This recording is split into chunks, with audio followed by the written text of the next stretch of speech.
So on episode 2, I wanted episode 2 to be a follow-on from episode 1, which basically addressed the fact that the fabric of space and time was broken in the first episode. It's my favourite gag in the episode when the fabric of space and time shows up and goes, I am the fabric of space and time, and then just... We're revisiting that moment as an excuse to have a mini-sode that, to be honest, is an excuse on an excuse to create a love letter to the original Bagpuss, to the work of Oliver Postgate. And if you don't know who Oliver Postgate is, he's this wonderful, beautiful little man who made clangers and Ivor the Engine. I'm tangenting.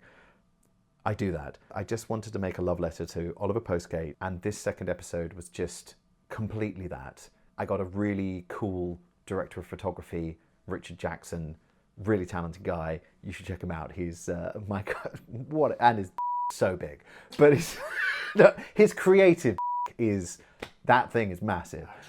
The actual one, which explains the output, but ultimately, you know, when they're prolific, it's often they're like compensating, but the creative compensation is just like, second to none.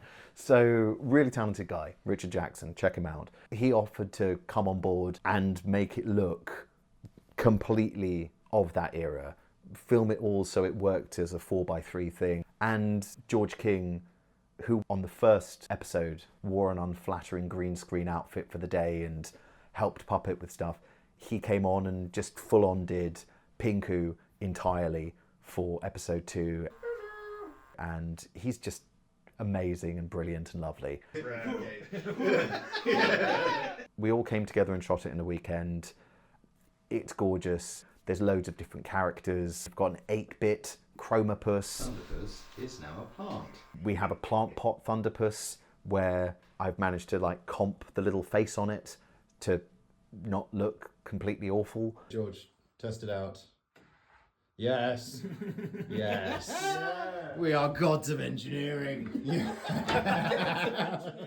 A plasticine Plasterpuss, because we've all played around with stop motion. I did as a kid. I used to ruin my dad's video camera. Every time he wanted to go and like film a treasured family moment, the videotape would be just full of my playing around with Star Trek toys. So that's going back to that. I did a little plasticine Plasterpuss on my desk in Brighton, and it's fluffy as hell, but it worked. It's come together. It's supposed to look nerpy. It's the aesthetic. It's not because it's... Pandapuss is a bear. Rawr.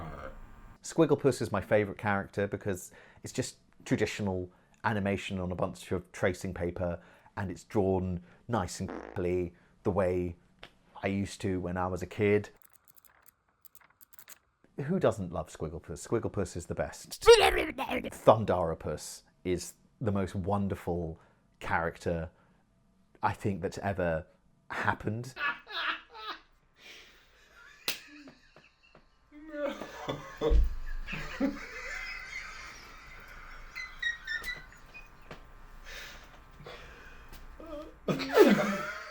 And we filmed that in Richard's flat against...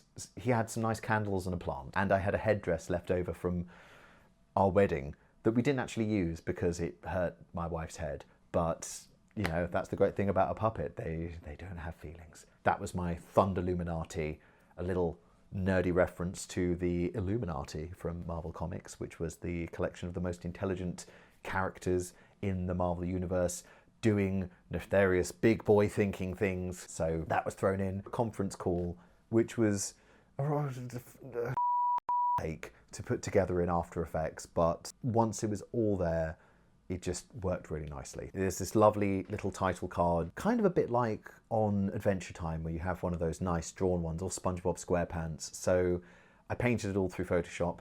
Yes, I could have probably used an AI, but also I didn't want to. So there you go, the pitta. I had to make pitta bread, and actually I looked at Honey & Co. I remember from the pandemic is how we made pitta, so I shaped some pitta and cooked it, and that's how we got the glorious Thunderpuss pitta that is in the episode. That's beautiful. It's a conglomeration of all like the most fun ideas. Pinku now isn't Japanese. I'm sorry about that. That's just practicality. There is no more money. This is just me pulling stuff together, trying what I can. So Pinku talks like a clanger does, with a slide whistle. So I bought a slide whistle, and that's how Pinku speaks now. But this is it. I'm not making it like the first episode where I'm trying to get the cavalry to arrive or a production company to care and, you know, get it on TV or something like that. I'm just making it. I'm just a guy talking into a camera, telling people to love the that he's made.